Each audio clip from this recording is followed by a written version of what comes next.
I'm glad I had a lot of chance to think about your questions. And, it made me pause from rushing to client meetings and picking out materials and sketching design to think about why I love my profession and why I got into it. It's because it outlasts political movement. Architecture survives invasion. I mean, unless it gets bombed, but it survives conquering armies. It survives political movements, and it's really a steadying force. And there, we create cultural markers. And I just feel like a world group trying to impose an order on it just won't work. It's just that humans are too crazy. They're too unpredictable. And a city is just a series of reactions built upon reactions.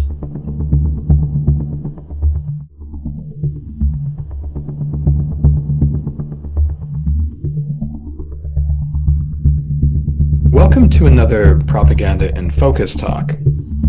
As a linguist, I've long been fascinated by language as a psychological or neurological, cognitive, social construction, and by language production and output, the content and structure of our thoughts, how we move from concept to sign to symbol.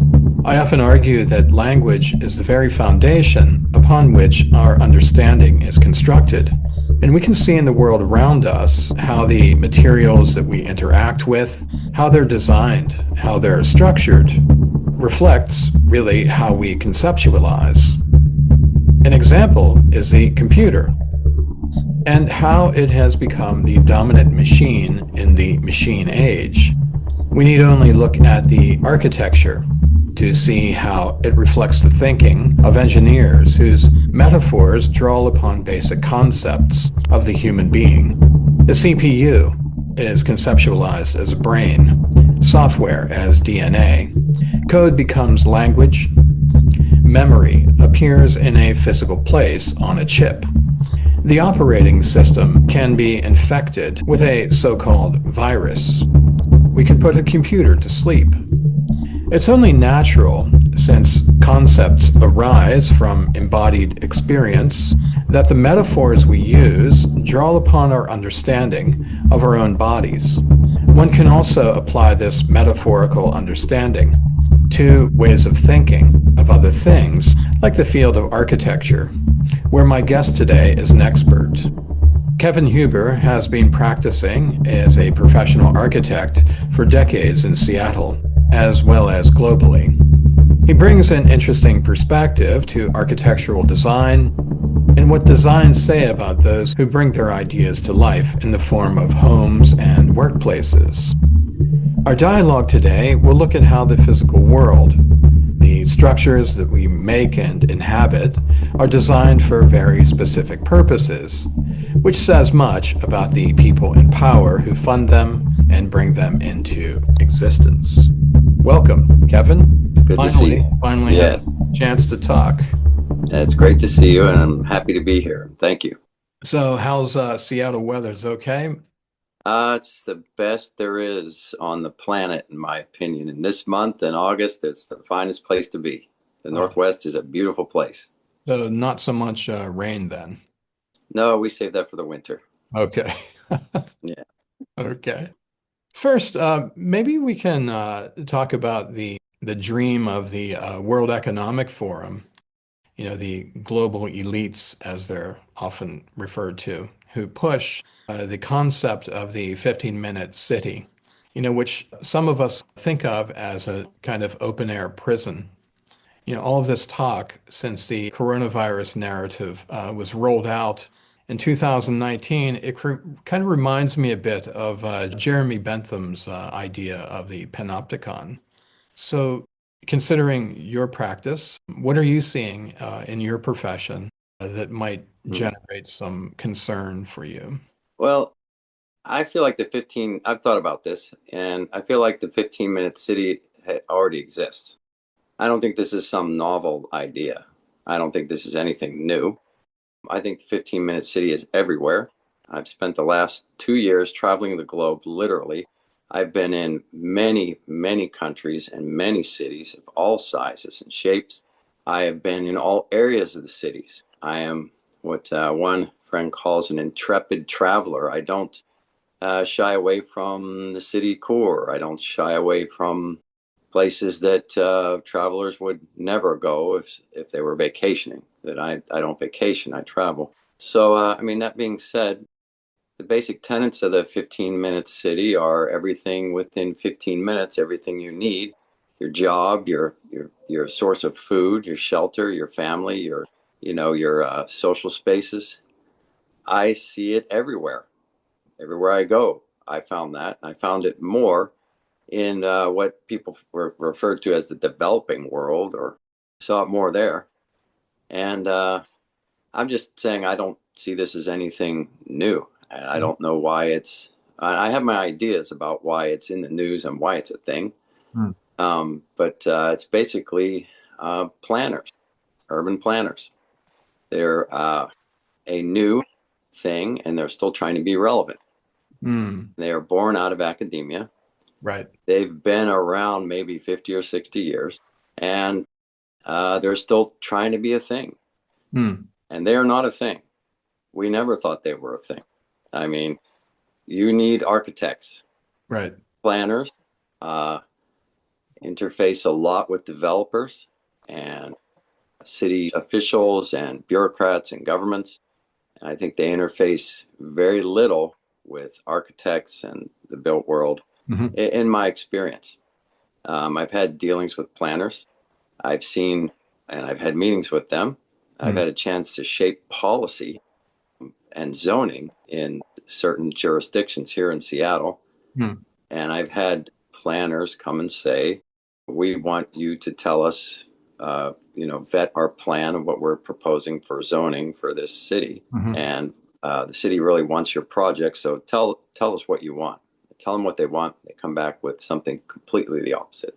So I just think that the World Economic Forum founds, we know what the World Economic Forum is, a very powerful body. They're maybe this furthers their goals, Mm-hmm. whatever they are. I mean, you can argue what they are. I think it's for more money, more control, Right. and I think they're looking for a way in to do that. If they're interested in it, I'm just saying it's not a thing. 15-minute city exists everywhere. It exists here in America. Here in America, you get in your car, you drive 15 minutes, you've got everything you want.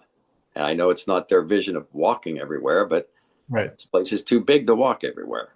So I think that a 15-minute city will be shaped by market forces. Cities are organic, they're Mm-hmm. site specific. A global initiative and pushing of some kind of standard way to organize a city will be a failure. Everything that planners have come up with is every 15 years they have a new thing. New urbanism. What Mm. happened to that? Failed. 15-minute city, not a thing. It's already here. I just think that in my opinion, it's a fledgling profession that was born in the 60s or 70s in a few universities, became a program in my university while I was going to school there. Mm-hmm. They put an extra letter after our name. It was the Design, Art, and Architecture School. And then I think the first year it became Design, Art, Architecture, and Planning. And we all said, well, what do the planners do? And we could never figure that out. So I don't put a lot of I don't give anything to the 15-minute city. I don't think it's threatening. It's already here. I Mm. don't think that I think if somebody wants to use something to establish, here's one thing I'll say Mm. without being going on too long about it. So, sustainability. Sustainability wasn't a thing when I started my college. When I started college, there was no word sustainability. There was energy conservation. There was resource conservation. Mm. There was recycling. I mean, there were a few things, and I was one of the few in the school who chose to, expand on these in a senior thesis Mm. and make a building using some of these more eco-friendly concepts, let's say. And that just grew out of my love for nature and wanting to preserve the environment. And I think also building smart was my main reason. And then sustainability, they gave it a word called sustainability, and it was basically those tenets, but eventually became a certification. And when the certifications came a list of things you could do to get a little star. You Hmm. get a lead, you could get a built green 3 or 4 star, you could get a lead gold or silver. And now they've come out with something even more draconian, which is living building. And don't get me wrong, they're good buildings, but they're not. And lead buildings are good buildings on a certain scale, Hmm. but the list keeps getting longer and longer and longer. And now there's an industry and people who develop the standards, who make the lists, who certify them. And it's become a new bureaucracy. Right, right. So the 15-minute city looks like it's probably trying to be that. It And sounds like more maybe top down, a scheme for more top down control over practitioners. it'll be, it will be grabbed up when it's got legs for something like that. I feel Mhm. that sustainability was a small scale, sort of on the ground, not to use a cliche, but grassroots. And I think that it grew legs, became bigger, and then it was grabbed and put into everything until it became a huge initiative here in the United States. And it was culminated with the Biden administration, Yeah. and which is all being undone. It's all being undone now because it's not it's Sustainable. it's not not sustainable. Everybody's going broke and nothing's getting done.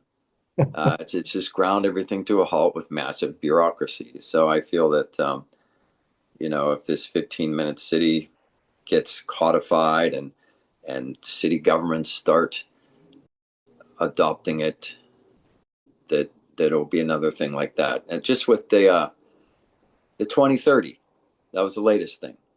2030, 2030 was sustain. Sorry, what was that? the 2030 agenda. There was 2030, there was 2050, there was 2030.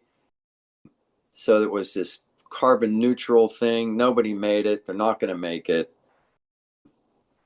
It's just they put a lot of posters up. A lot of people got some money from the governments Mm. because we're trying to save everybody's life because we're going to die tomorrow. And it's just another. I don't know. It's just another big scare. I feel like I've just I'm seeing them all run their course, and people keep falling for it. And there's a new one all the time. 15-minute city is another one. I guarantee you, in 10 years, it won't be a thing. They'll come up with a new thing because they need to keep the business going. The racket, as Smedley Butler would say. Yeah, I'm a very much a follow the money person. Yeah. I mean, uh, and when I look at what's behind things that like this, I just think there's money to be made for somebody, and it's a clever moniker. But I just think the 15-minute city is already here. I love the 15-minute city personally. I mean, I lived downtown in Seattle for a few years. I loved walking everywhere. I never put gas in my car. It was a waste to even have a car. Mm. I oriented my life all around walking, and it's not like the most walkable city. Especially with the streets aren't real safe here. But I had everything I needed within a few minutes, and it was great. Most cities I stayed in on my all my travels, they're like that. Well, many people, however, when they look, I suppose, very, very carefully at the programs coming out of the World Economic Forum, are very dubious about these global programs where they're trying to create top-down, I guess, guidance that Yeah. government mandated to follow. And what seems to come with the 15-minute city is this sort of panopticon level of surveillance that is tied to, your social cred that will be, that you'll carry around on your smartphone. Well, yeah. I mean, I I suppose that's suppose not that's. coming no matter what. As you know, the phones that we carry around provide more and more data about our location. But I just feel that in the case, if I can just stick to what I do as an architect and somebody who's affects the urban fabric and the suburban fabric, or you know, in the middle fabric of cities, I just feel that top down anything rarely works. Mm. It's cities are more organic and localized. Architecture is very much a local thing. In a big city, you'll get giant projects like Hudson Yards or Marina Bay Sands in Singapore, Hudson Yards in New York, and they will make their own city within a city. Uh-huh. But developers made that. The market makes it. I mean, my point is really that cities, as from the beginning of time, are market driven. They're they're very much organized by there's water, the ports are there, Mm. merchandise comes off the ships from ports. Mm. All the associated businesses, wholesaling and things are around those, and then it grows out from there. And you know, that's a basic organization of a city, especially in old times. But even Seattle's organized that way. It's all organized around the port. Mm. The port grew the city. It all grew from there. You know, so More pragmatic. The concerns that humans have are much more pragmatic, and they reflect our way that we build things. architecture and the built environment is really simple. It's it's very, very simple.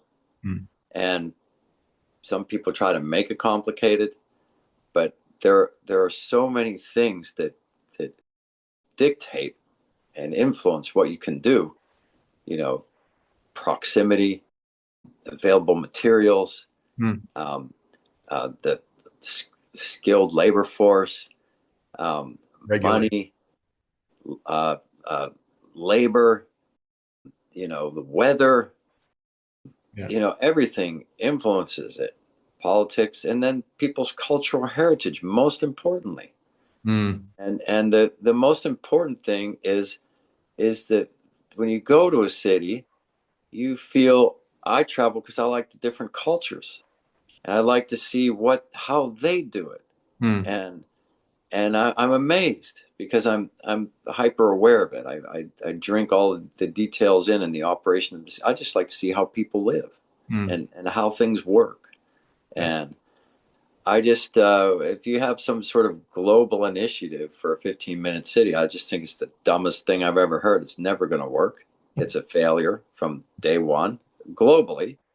I mean, cities are an organic, unique thing. Localized. Yeah. Like your opening comment about how things are mimic the human body, Mm. you know, about computers. Mm. Cities are. They're like basically a cell that grows. You know, Right. they are an organic thing that grows, and it has a you know, the way that the human body is amazing, how it's all put together and how everything works. Mm. It's so the elegant and sophisticated how all the systems work. Mm. It's amazing. Cities mimic that. They Right. have a Mm. layers and complexities to them that nobody could ever plan, and that they make the city exciting and Mm. worth living and make people love them and have a sense of place. I like that. There's nothing worse than, you know, when you get on the highway here in America, you drive, start here in Seattle, you drive to Portland, drive into Oregon, a couple hundred miles, you pull over, see the same Shell gas station, Jimmy John's, Hoagies, you know, you see the same thing every, you know, Mm. in certain ways. And people like to, you know, that's certainly convenient. And don't get me wrong, I love it when I need to get you know, a meal late at night or get gasoline. We have everything here. It's super convenient. But people do like the uniqueness, you know, like a difference between New Orleans and Seattle's very dramatic. Mm. Los Angeles is very dramatic. Boston, Mm. Charleston, South Carolina, they're all so different. Mm. If I could say one thing about America and cityscapes, I recently went to the World Expo in Osaka, Japan, Mm. and that is, it's a once every 5 year thing. It used to be called the World's Fair, but now it's the new improved World Expo, and so it has all these pavilions from all over the world. This has been going on for over, I don't know, 150 years. Mm. And every country has their display of their architecture, their culture, their heritage, their fashion. It's all there. And you can walk from one to one. So it's like walking around the world. It's one of the best things I've ever done. And when I went to the United States Pavilion, it was different from the rest. Um, it was very bold, what you would expect. It had two giant jumbotron screens, like in a V shape, and they were like arms that reached out, and there was this weird white cube in the middle that kind of floated, and which is very mysterious. But on the screens, they played a montage called "Across America," and I'd been away for several months. I'd been traveling, and I was getting towards. And I was in Japan for a while when I saw you, and they played a montage of all the cities and landscapes across America, and the diversity was just unbelievable. It made me homesick to see it, all the cities and the beautiful countryside. Mm. And I just think a concept like you say, top down Mm. global initiative on cities, just it would it goes against that. And I just don't think it's possible, no matter how hard they try. Mm. People are going to be who they are, and cultures are going to be who they want to be. That's very optimistic. To I believe it. mm. I mean, it's been 5,000 years since the pyramids were built. I was just there. Mm. They're still there. Things are kind of the same in Giza, you know. Um, I went. I went to a lot of different places, but I feel like people retain how they want to live. So, Right on. To what extent do you think ideology can has infected your profession? Are you yeah. seeing any signs of, say, maybe deconstructionism in architecture these days? Well, that's a specific style, deconstructivism. That was that was in vogue when I was in university, and the previous fashion, postmodernism, which I guess is still a literary or philosophical thing in universities, but I mean, we had it was made into a specific style, Mm. and it was basically a lot of architects made themselves popular in academic circles with a certain style and tried to make a movement, and it lasted about 10 or 15 years. And there was a bunch of weird stuff out there. Some of it's okay. A lot of it's probably already torn down, and because it just wasn't long lasting. And deconstructivism came, and it was very theoretical and heady, and all based upon French existentialism, the teachings of Sartre and Roland Barthes, all these philosophers. And I had a professor who had really based his career on this deconstructivism, Mm. and his whole notion, and the ones fed to him by his professors at Yale, which is where all of my professors were taught and came from, Yale or Princeton, some Harvard. And their school was, in their theoretical school, was deconstructivism was a reflection of the current state of society and how society was disrupted and things were falling apart. Mhm. The traditional fabric was falling apart, and how architecture needed to reflect these schisms in society. Mhm. So we went through many exercises of seeing how we could create this in a built form. And we'd read these texts, and we'd watch these avant garde movies, and all kinds of things, and it was exciting time. It was fun exercises. It stretched our creativity, stretched our brains, and there were a few, one or two successful deconstructivist architects who actually came out of this school. I think it was really born out of the AA in London, the Architects Association. Mhm.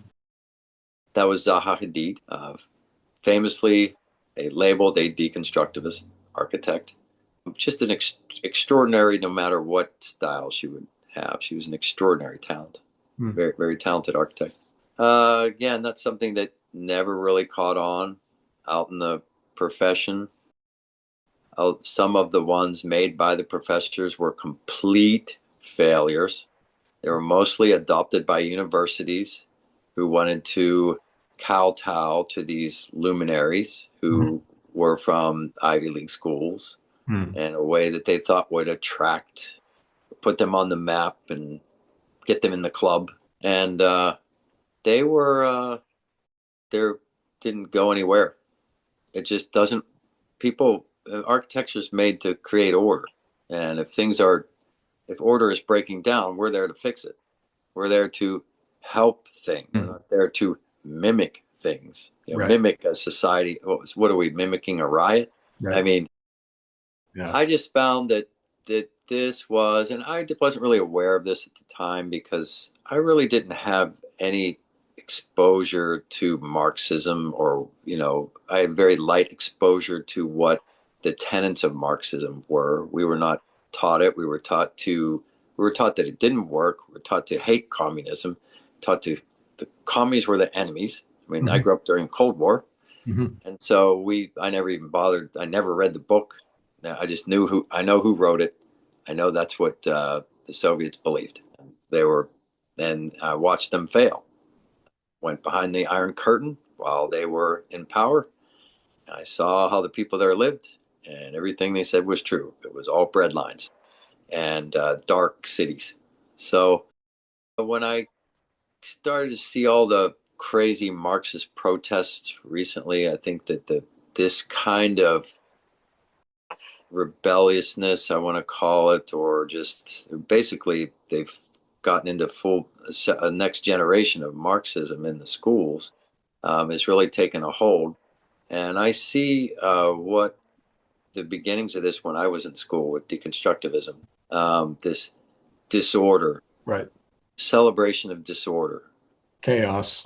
or yeah, or the acknowledgement of it. It was all very implicit, Mm. soft power approaches to introducing you, the architect, to these notions of revolution, or expressing and acknowledging in Mm. architectural and built form, which is the ultimate manifestation of a culture because it Right. lasts generations and takes tremendous resources to acknowledge the discord in society Right. by creating buildings that show it. And I just don't think that's what we're meant for at all. I think we're quite the opposite, and our work is always evolving. But and certainly there are ways to express different types of ordering systems. But the thing has to work, and in the end, people, if they want to enjoy it, enjoy the use of it, it has to work for the users. Otherwise, it's a failure. So. It's, yeah, it seems to me that popular postmodern design is kind of moving farther and farther away from structures that are fit for human habitation. Everything, especially over the past 5, 6 years, seems to be moving toward a kind of stripped down and synthetic version of what was once, just natural and inviting.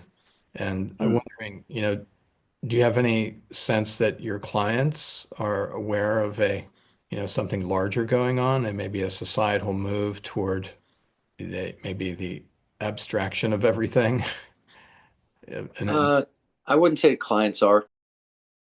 Clients are pretty simple when it comes to how they view architecture.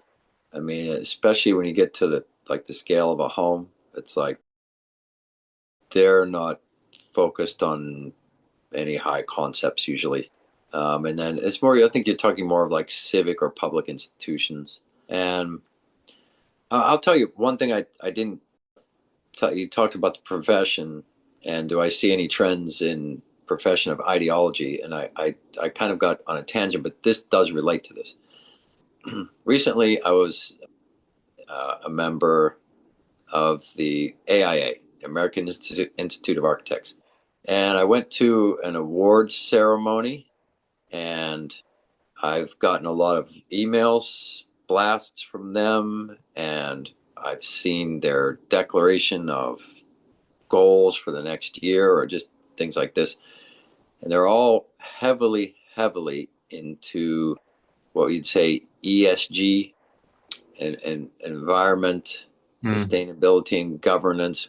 And the most recent thing that I saw from them was, and I didn't renew my membership because I didn't feel like this was, I felt like there's a very big push for this, and it's Mm. not something I want to be involved with, or I don't feel like any kind of, I mean, I could test the waters and see if a different point of view would be accepted, but Mm. I don't get that sense. Usually I got a feel from the award ceremony that the things that were lauded and given high awards were sort of projects. They weren't pretty, but they accomplished some sort of social goal, some sort of equity goal. And those were the ones that won awards. And to be honest with you, they were ugly. And then they would put up a few projects, one or two and the announcer said, reluctantly, we have to put this up. It is a truly beautiful project, but it is what it is. They're kind of apologizing for this excellent design work. I feel I was amazed. I thought, well, that's the coolest thing, and you kind of like, kind of shove it to the side and put this caveat like, well, I guess we got to put this one up there, and I just thought they're not praising excellence. Right. They're praising this other stuff that is an ideology.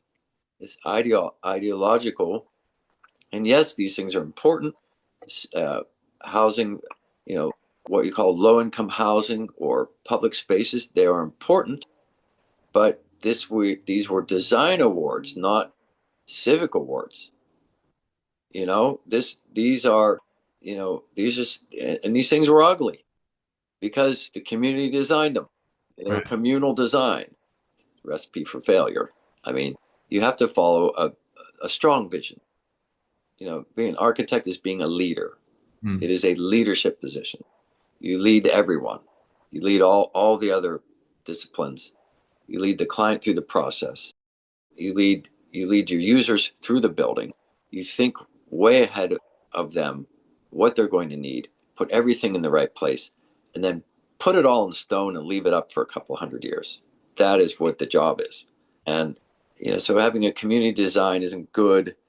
Um, I just feel like getting away from excellence, projects of design merit is not good. Not good for that group, that association. And I don't know the origins of it. Just ask for my observations. It's amazing, isn't it? The incredible power that a political ideology can wield over, say, the empirical world or aesthetics or, creativity and design. Yeah, it's more of the AIA is a political animal. They have lobbyists in Washington. Um, they I've always thought they've been a good organization. They have good legal documents that I use. They provided great services. Excuse me. When I came to Seattle, my first contacts were all made through the AIA office. They were terrific for me. They helped me start my business. I mean, they didn't help me. They provided me resources and contacts so I could start my business. Mm. They just had them there, Mm. which they don't have anymore. But the ideology affects more of like the groups. I don't feel that this sort of thing affects the actual work or the architects. If it diminishes the requirements for architects, that is a bad thing in the Mm. universities. Mm. It's akin to, not having the best pilots Right. or the best surgeons. These are serious life safety issues. I mean, recently a building fell in Bangkok. There was an earthquake right before I traveled there. It was like a 50-story building came down. I don't Wow. know if you saw that. I did. Yeah, I saw that. Yeah, 50-story building came down, and Chinese, by the way, Chinese company built it, and it was just all around from top to bottom, badly managed and built. I don't know about the actual design, but things were not followed. And if you don't have excellence, something that like that falls down. Could have been full of people. It wasn't occupied yet. I think that excellence needs to be, and merit needs to be a high standard in my field. Maybe. Decoupled from political programs. Mm. Yeah, I just think that, well, yes, of course. I mean, I just think that you can't just lower the standards. I think you need the absolute best people to do it, no matter who they are. They need to be the best. So, final question. Don't want to take up too much of your time. Are you feel optimistic about the direction that you're seeing, both in society and your profession, as a designer? And my profession, I feel like is going well. I'm see a lot of new work, especially bigger projects, that they are much more user friendly, much more thought out with lighting public spaces, bringing in natural light, incorporating plant life, focusing on fresh air, saving energy, using natural ventilation. And I think that it's a result of smart building as much as it is getting a gold star for an environmental thing. I think I've seen a lot of good design more and more. I wouldn't call it any specific movement. Hmm. It's modernism mostly, and I just think that I see a lot of good examples out there. I mean, with our profession, they're not all home runs. And a project, not every project is a home run. Not every project that's come through my office over 30 years has been a marquee project. Hmm. In fact, any architect will tell you there's a lot of them that are just sort of mundane. They fulfill a schedule, keep the machine going, but they're necessary. Yeah. And it's not to say that design standard is any low. It's just they are what they are. Um, and so not every building out there is a home run either. So some buildings are just heavily influenced by finances or zoning or this or that. So there's a lot of pigs out there, but there's been a lot of nice ones too. And I'm optimistic about it, and I feel that my work is evolving now, even as I'm getting advanced in my career. I feel that my work is evolving more than ever. So I'm very optimistic about how things are going. Uh, Society, I don't know. I like America. I like capitalism. It's how I was born and raised. I think it works for us here in America. I can't speak for anywhere else, but I think we need to stick to that. And I don't like to see my cities torn up by protesters because I help make them pretty, and then a few people come in and trash them in the name of some movement, which usually they don't even care about. So I want to see that stop. And Hmm. I don't think that's in every city, but it's here on the West Coast a lot. So I've seen it come in phases before. In the '80s, it was bad drug epidemic, and a lot of the same problems. Mm. And this is another one of those times. If you've never seen anything like that before, it's shocking, but I've seen it. I know it will turn. I'm basically an optimistic person. Um, that's just how we grew up, I guess. Indeed. Thanks so much, Kevin Huber, for your comments and Thank you. striking a positive note on a possible future free from the monstrous policies that are being enacted and voted on in faraway places. Yes, I don't think they matter for my profession anyway. I think they're a joke. Thanks, Kevin. Okay. Thank you. It's been a pleasure. Thank you.